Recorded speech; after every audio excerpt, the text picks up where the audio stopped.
The Samoa Airways aircraft 737-800 landed at Faleolo International Airport at 3 p.m. Saturday afternoon, 3 hours behind the original scheduled landing time. The ferry flight left Milan, Italy yesterday mid-morning and flew to Singapore, Cairns, Australia, then Apia. Prior to landing, the aircraft under Captain Gabriela performed a flypast around the skies of Samoa from the north coast of Savaii over the islands of Apolima and Manono, along the south coast of Upolu and onwards to American Samoa before turning back through the north coast of Upolu. She also took a low fly pass over the capital Apia before touchdown at Faleolo. A special water salute was provided by the Samoa Airport Authority as the aircraft taxied from the runway to the apron area. The aircraft and crew were greeted by the Minister of Samoa Airways, Lautafi Fioselafi Purcell, the Chairman of the Board of Directors, Fe'esango Seosi Fepuleai, the Chief Executive Officer, Seyuli Alvin Tuala, staff and other government representatives. Minister Lautafi Seosi Purcell was very glad that the aircraft has finally landed after more than 10 months of planning and negotiations. Samoa Airways is in partnership with Fiji Airways and the aircraft is on a wet lease from a Danish company. Captain Gabriela said the several factors contributed to the delay in the scheduled arrival time. There was some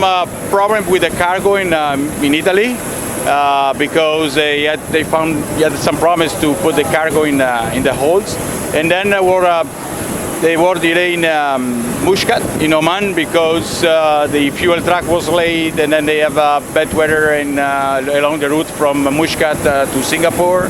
Then in Singapore, we did our best, and also in Australia, we tried to do as much as possible. But anyway, we arrived here. We went around Savaii, we went to Pago Pago, and then you see. So we showed the plane to the three islands basically. So we flew 1,000 feet along the islands, and I hope that all the population saw the airplane coming in today.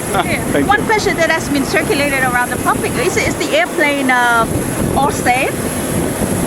Yes, sure. Why not? I mean, the airplane is Boeing 737-800. It's a very good airplane. I've been flying this airplane for 14 years. I have let's say almost 10,000 hours on these airplanes, and I've never had a problem with this plane. Yeah. I understand that you'll be staying here in Samoa for about 6 months for training of a local pilot. That's right. I will be here for a long period of time until the end of the operation, until the end of May, and also a couple of my colleagues and other colleagues will be rotating and swapping and going back to Italy and coming down. But I will be staying here because the company said I should be responsible for the Italians that will be here. And what is your message out to the public to come and enjoy Samoa Airways? Well, the population, I hope the population will fly the Samoa airplane here, and because it's really important. And I don't want to say anything about other airlines, but I think that Samoa Airways will be much better than some other guys flying from other airplanes. So please buy tickets from Samoa Airways. Thank you. Thank you. Thank you. Thank you. The aircraft will be officially launched on Monday, 13th of November at 4 p.m. before she makes her first scheduled flight from Apia to Auckland at 7 a.m. on Tuesday, 14th of November.